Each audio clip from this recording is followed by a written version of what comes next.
Shqipëria planifikon ngritjen e 20 qendrave të reja pritëse për emigrantët gjatë 2 viteve të ardhshme për shtetas nga Afganistani, Pakistani, Irani, Siria, Libani dhe Gaza, të cilët përdorin Shqipërinë dhe Serbinë si urkalimi drejt vendeve të Bashkimit Evropian.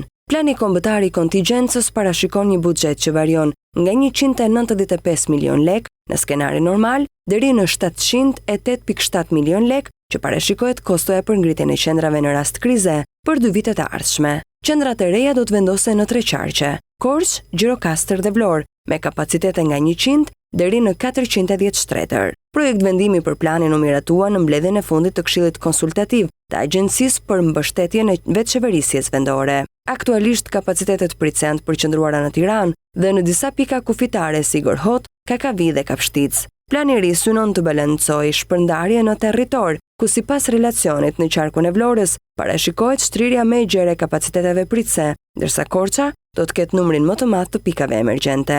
Në qytetin e Vlorës janë identifikuar konviktet e qytetës së studentit, ato të shkollës industriale, Pallati i Sportit Flamurtari dhe shkolla e Marinës, secila me kapacitet deri në 300 persona.